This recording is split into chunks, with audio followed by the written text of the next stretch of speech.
क्या होगा जब देवी पार्वती और भगवान शिव के बीच उठेगा एक गहरा मतभेद? क्या माँ पार्वती अपने पुत्र नहुष को बचाने के लिए समय के नियमों को तोड़ने को तैयार है? और दशानन रावण क्यों कर रहा है कैलाश में विशेष वास्तु पूजा? क्या यह किसी अनिष्ट का संकेत है? जानिए देवों के देव महादेव के इस भावनात्मक और रहस्यमयी एपिसोड में, जहां एक ओर माँ का प्रेम है तो दूसरी ओर शिव का अडिग धर्म। वीडियो शुरू करने से पहले कृपया हमारे चैनल को लाइक और सब्सक्राइब करें और लेटेस्ट अपडेट्स कभी मिस न करें। इसके लिए बेल आइकन दबाना न भूलें। अब चलिए वीडियो शुरू करते हैं। पार्वती माँ शिव से कहती है कि वे अपनी शक्तियों से नहुष को फिर से युवा बना सकते हैं। शिव उत्तर देते हैं, क्या मानसिक विकास का कोई महत्व नहीं होता? पार्वती माँ कहती है कि वे उसे बुद्धि का वरदान दे सकती है। शिव समझाते हैं कि जब कोई उस बुद्धि का उपयोग सही समय पर नहीं कर पाता तो वह व्यर्थ हो जाती है। केवल अनुभवों से ही बुद्धि सार्थक होती है। अगर नहुष को समय से पहले युवा बना दिया जाए तो वो अनुभवहीन रहेगा और इससे उसके और अशोक सुंदरी के वैवाहिक जीवन में समस्याएं आ सकती है। वह स्थान जहां दशानन ने पूजा के लिए चयन किया, वहां वह पूजा की सामग्री जुटाने लगता है। नंदी उससे पूछते हैं कि वह क्या कर रहा है। दशानन उत्तर देता है, कुंड पूजा की तैयारी कर रहा हूँ। नंदी कहते हैं, ये तो मुझे पता है, लेकिन इसका क्या प्रयोजन है? दशानन उत्तर देता है कि पूजा का उद्देश्य स्थान की शुद्धि और भविष्य के कल्याण के लिए होता है। नंदी कहते हैं, ये कैलाश है, यहाँ महादेव स्वयं रहते हैं, इसे शुद्ध करने की कोई आवश्यकता नहीं है। दशानन अब विस्तार से बताता है, 10 दिशाएं होती है और प्रत्येक का अपना महत्व है। पूर्व दिशा की पूजा वर्षा और वायु के लिए की जाती है।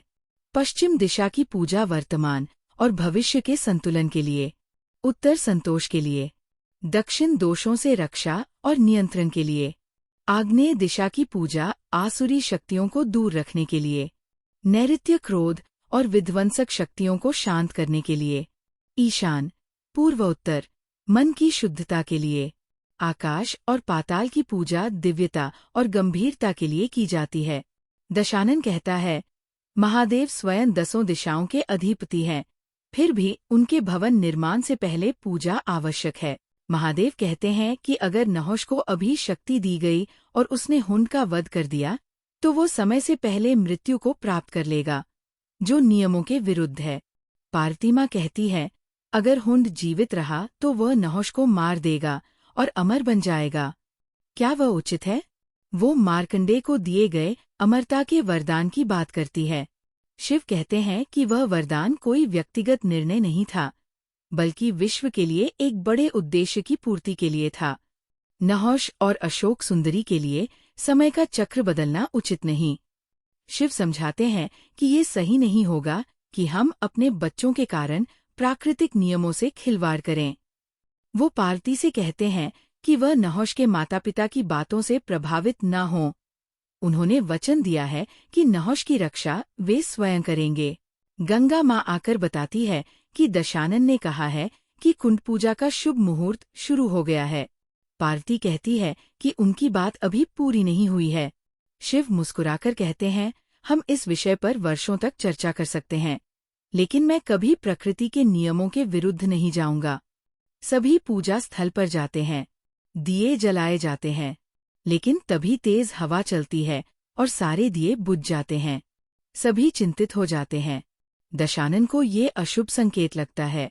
गणेश कहते हैं, माँ फिर से दिए जलाएंगी। पार्वती माँ दिए जलाती है और गंगा माँ उनकी सहायता करती है। महादेव दशानन की प्रतिक्रिया को गौर से देखते हैं।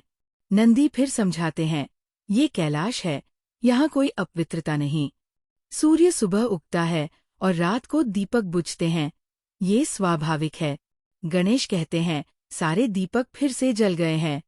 फिर दशानन मंत्र उच्चारित करता है, वक्रतुंड महाकाय, सूर्यकोटि संप्रभ, निर्विघ्नं कुरु मे देव, सर्वकार्येषु सर्वदा। पूजा संपन्न होती है। दशानन महादेव से अनुमति लेकर भवन निर्माण की सामग्री लाने की बात करता है। शिव सहमति देते हैं। गणेश फिर प्रसाद की मांग करते हैं। पार्वती चाहती है कि सभी साथ भोजन करें। नंदी चिंता प्रकट करते हैं कि क्या अतीत की घटनाएं सती माँ के समय की फिर से दोहराई जाएंगी।